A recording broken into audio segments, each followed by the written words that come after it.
По указанию главы Ингушетии в рамках проведения частичной мобилизации на территории республики вводятся дополнительные меры поддержки семей мобилизованных.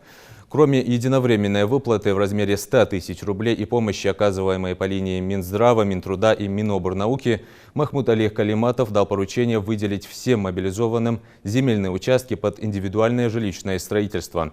На сегодня выделено 100 участков от 6 до 10 соток в Центральном муниципальном округе Назране, Сунжинском и Малгобекском районах.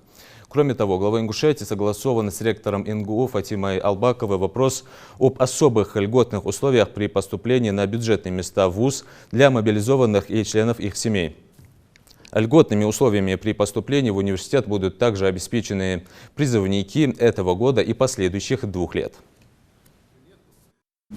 Люди, которые идут выполнять важные задачи по защите Родины, надо иметь уверенность о том, что в их отсутствие семьи будут под присмотром властей.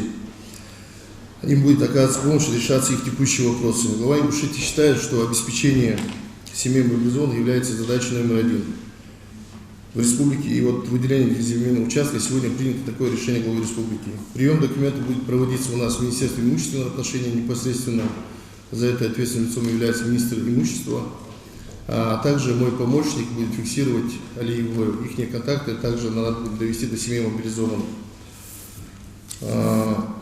Выдача земельных участков будет произведена сразу после формирования окончательного списка. Все необходимые документы, которые необходимы для семей мобилизованных, они также будут предоставлены Министерству имущественных отношений.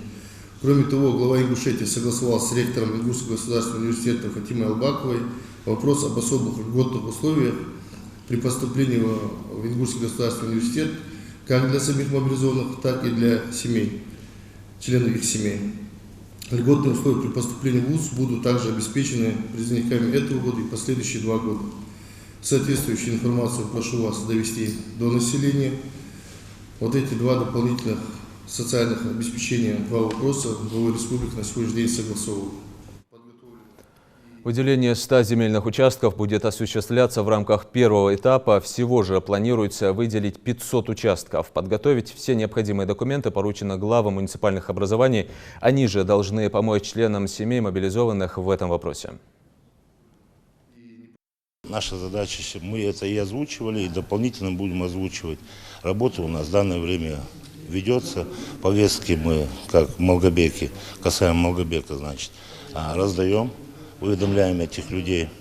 На сегодняшний день с Малгобека значит, участвует в спецоперации 5 человек.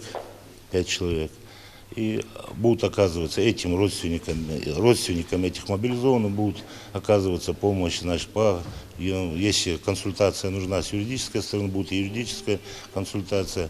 Значит, по коммунальным, если проблемы, будем решать совместно их проблемы. В общем, под наблюдением, значит, администрации и в целом республики, значит, им будет оказана помощь. Сказали, 5 человек, социальные выплаты не всем получились? Социальные выплаты по 100 тысяч рублей, значит, от главы республики Ингушетия, значит, а эти деньги они получили. Те меры социальной поддержки, которые сегодня главой республики инициированы для наших мобилизованных, они, наверное, прецедентны вообще по стране. И тут и социальные выплаты, и поддержка семей, и вопросы бытового характера. Вот сегодня в правительстве до нас довели поручение главы о выделении участка, земельного участка под индивидуальное жилищное строительство для всех мобилизованных граждан в республике. В частности, будем говорить о городе Назране. В Назране всегда была дорогая земля, поэтому и давным-давно не выделялись участки для индивидуального строительства. Сегодня нам доведено поручение главы, чтобы любому мобилизованному гражданину республики, в частности жителю Назрани, в черте города, чтобы была выделена земля и чтобы он там мог строиться.